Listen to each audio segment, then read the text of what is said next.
하나님 나라 백성인 하백 여러분, 하백의 성경 아카데미에 오신 것을 환영합니다. 이 시간은 이사야 37강 시간입니다. 함께 나눌 주제는 이사야 40장으로부터 55장의 주제인 종이신 왕, 새 출애굽과 시온의 회복입니다. 이사야 49장 1절부터 13절, 모든 사람을 위한 좋은 소식. 첫 번째 종이 노래가 나오는 42장에서 언급한 것처럼 4개의 시 각각 다음에는 하나님의 구속적 목적의 성취의 의미 및 결과에 대한 신적 해설 또는 설명이 이어집니다. 그러므로 우리는 이 부분을 노래 자체와 이어지는 해설로 나눌 수 있습니다. 49장 1절부터 6절은 땅의 맨 끝까지 그에게 귀를 기울이라고 호출하면서 종은 그 자신과 그의 사역을 창조세계 전체에 소개하기 위해 다시 예고 없이 그리고 아무런 말 없이 나타납니다. 내게 들으라. 라는 공식은 이사야의 다른 곳에서는 하나님의 직접적인 말씀을 소개할 때만 사용됩니다. 그러므로 종은 처음부터 신적 권위를 지니고 있는 것으로 제시됩니다. 하지만 그의 출생에 대한 언급은 분명히 그의 인간성을 밝힙니다. 출생 전에 하나님의 선택을 받은 그의 일생은 하나님의 대변인으로 활동하라는 하나님의 소명에 의해 지배를 받습니다. 날카로운 칼이나 번쩍이는 화살처럼 그는 하나님이 주신 예리한 권능을 지닌 말씀을 말해야 합니다. 여호와는 계시의 순간이 올 때까지 그분의 종을 준비시키시고 감추십니다. 갑자기 3절에서 종의 이름이 드러납니다. 이스라엘. 처음에 그것은 하나님이 42장 18절과 19절에 언급된 이스라엘의 실격에도 불구하고 그 민족을 다시 위임하시는 것처럼 보일 수 있습니다. 하지만 5절에서 우리는 종의 과제의 일부가 이스라엘이 그러니까 여호와에게로 모이게 하는 것임을 봅니다. 이스라엘이 어떻게 이스라엘을 모을 수 있단 말인가? 이스라엘의 이름이 종에게 이전되는 것처럼 보이는 점에서 여기에서 훨씬 더 엄청난 무언가가 일어나고 있습니다. 그는 열방에 대해 여호와의 영광을 친밀하게 반영하면서 이스라엘이 실패했던 모든 것을 그의 선교에서 성취해야 합니다. 하지만 4절은 종이 그의 목적에서 실패한 것처럼 보이는 점에서 매우 다른 방향으로 바뀝니다. 그 모든 것은 헛되이 끝났는가? 그 대답은 하나님은 친절하시며 또 적절한 보상을 해주실 것이기 때문에 종이 그의 사역과 그 결과를 하나님의 손에 내어 맡기는 데 있습니다. 이제 절정이 나오는데 거기에서 종의 과제는 이중 역할로 다시 규정됩니다. 그 역할은 야곱, 그러니까 이스라엘을 돌아오게 하는 것일 뿐만 아니라 또한 하나님이 추가로 선언하시는 대로 내가 또 너를 이방의 빛으로 삼아 나의 구원을 베풀어서 땅 끝까지 이르게 하리라는 것입니다. 49장 7절부터 13절 4절의 종의 사역에서 처음으로 암시된 고난은 이제 해설이 시작된 7절에서 다시 다루어집니다. 그의 경험은 멸시를 당하고 미움을 받는 것이 될 것이지만 이것은 지상의 통치자들이 그 앞에 항복하도록 이끌 것입니다. 지금까지 이것이 포함하는 것은 신비에 쌓여 있지만 하나님은 그분의 종에 대한 도움과 옹호를 약속하시고 첫 번째 노래를 이어나오는 42장 6절의 약속을 반복하시면서 그를 백성의 언약으로 삼으셨습니다. 종이 새 언약이 될 본인이라면 하나님의 백성을 신실한 사랑과 그분의 약속의 성취 가운데 다루시기로 한 하나님의 헌신은 그에게서 초점을 찾아야만 합니다. 그 결과는 포로된 자들이 자유롭게 되는 것일 것입니다. 그러고 나서 그것은 불모지에서 약속의 땅으로 돌아가는 하나님의 양떼 이미지로 묘사됩니다. 이사야서에서 매우 자주 그런 것처럼 하나님의 위대한 구원의 선포는 하나님의 언약 백성을 향한 하나님의 위로와 동정에 대해 창조세계 전체가 폭발적으로 찬양하는 것으로 이끕니다. 그러므로 종의 사역에서 나오는 희망은 전 세계에 확대됩니다. 이러한 가닥들이 주 예수 그리스도의 인격과 사역 가운데 성취되는 것은 이것을 그리스도인 설교자가 사용할 수 있는 위대한 복음 구절로 만듭니다. 본문 설교 개요. 제목 모든 사람을 위한 좋은 소식. 본문 이사야 49장 1절부터 13절. 구조. 첫 번째 종의 증언. 그의 임명, 그의 사역, 그의 신원, 그의 낙심, 그의 승리. 둘째, 여호와의 확인. 종에 대해서는 헌신, 그분의 백성에 대해서는 회복, 창조 세계 전체에 대해서는 희망입니다. 이사야 49장 14절부터 50장 3절. 기각된 이유. 이러한 위대한 약속들에 비추어 보건대 하나님의 백성이 하나가 되는 것보다 더 큰 특권을 상상하기란 어려울 것입니다. 하지만 시온 이스라엘의 반응은 49장 14절에서 역겨운 소리로 나타납니다. 세상은 노래를 부르는데 하나님의 백성이 하는 짓이라곤 투덜거리고 불평하면서 자신들을 저버리고 잊어버렸다고 하나님을 비난한 것뿐입니다. 그것은 40장 27절 여기에서 반응한 것입니다. 슬프게도 현대 교회에서 하나님의 약속에도 불구하고 고집을 부리며 불신하는 사람들을 찾아보기란 어렵지 않습니다. 그것은 이 부분을 설교할 때 우리에게 이 사회 상황에서 우리 자신의 상황으로 적용할 수 있는 다리를 제공해 줄 것입니다. 하나님의 백성은 하나님의 구원을 세상에 선포하는 그들의 특권을 매우 빨리 잊어버리고 서로 다투고 비난하면서 그들 자신의 분열에 빠져들고 결국에 가서는 주님까지 비난할 수 있습니다.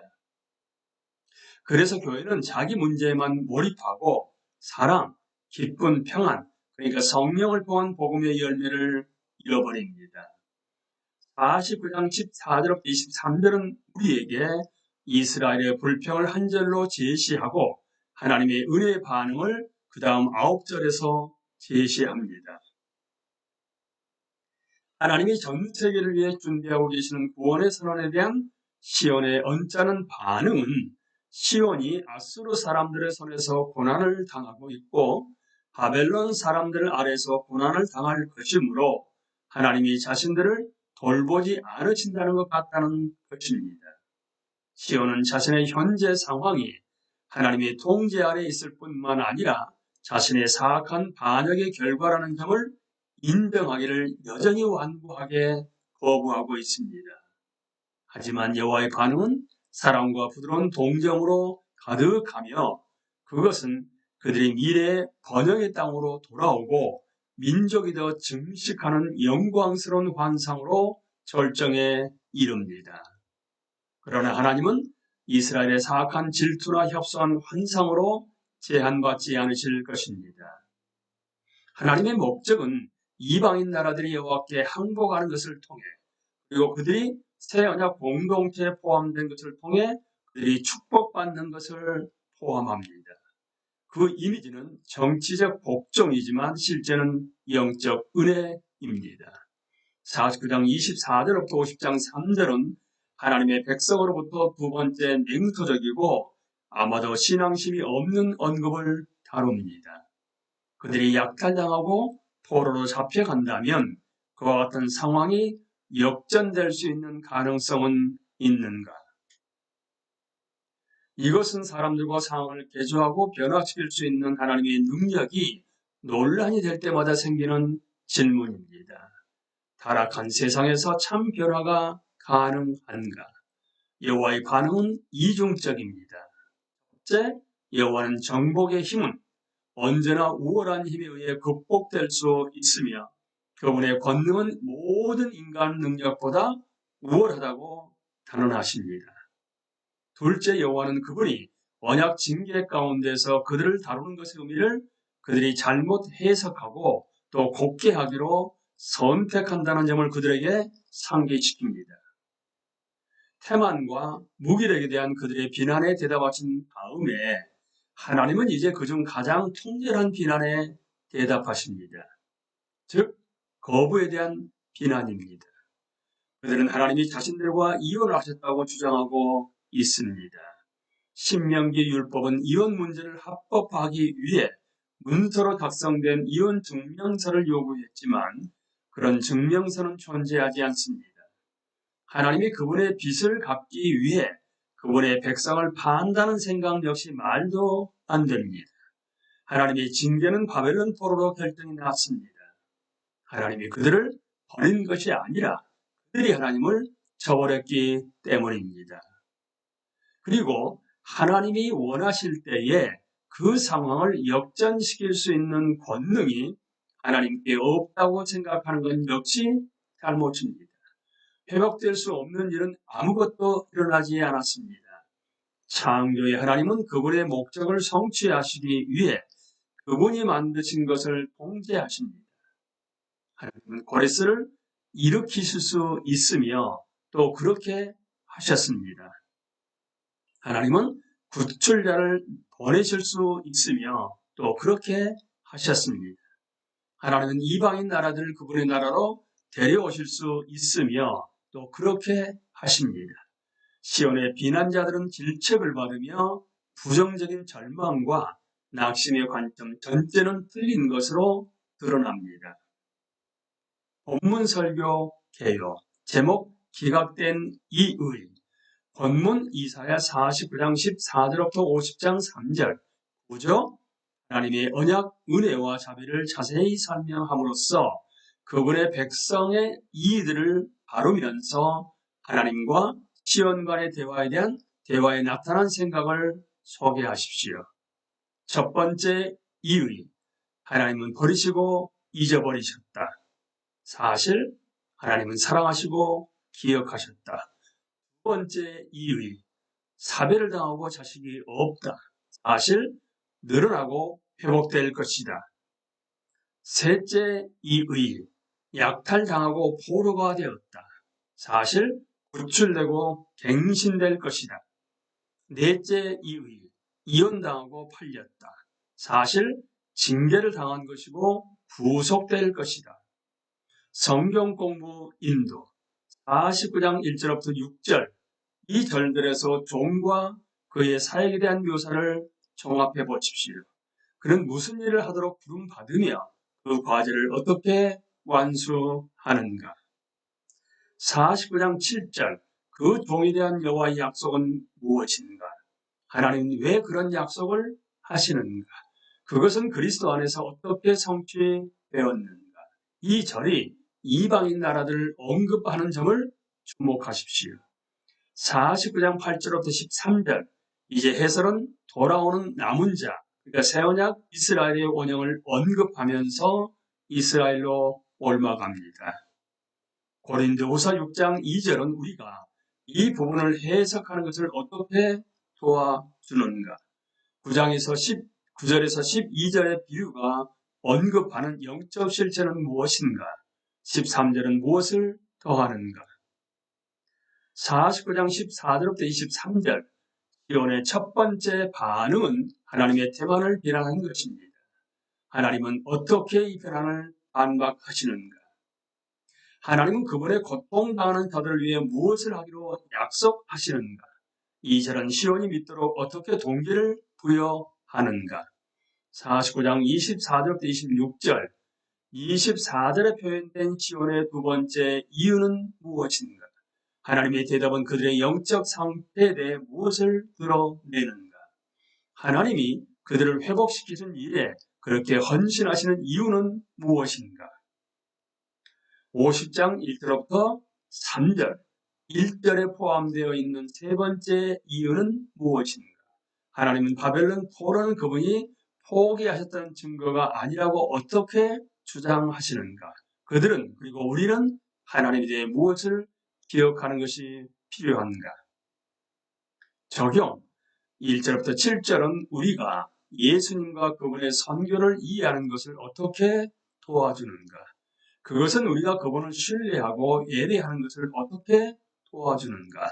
우리는 4절에서 하나님의 권능의 약함을 통해 역사하시는 방법에 대해 무엇을 배우며 또 그것은 하나님이 우리를 사용하시는 방법에 대한 우리의 태도를 어떻게 바꾸는가? 우리는 49장 14절과 24절 또는 50장 1절에서 이스라엘이 불평하는 것처럼 불평하는가? 그들에 대한 하나님의 대답은 어떻게 우리에게 위로와 책망을 해 주는 것인가? 우리는 이 시간에도 종이신 왕, 새 출애굽과 시온의 회복에 대해서 함께 나누었습니다. 강의를 마치겠습니다. 감사합니다.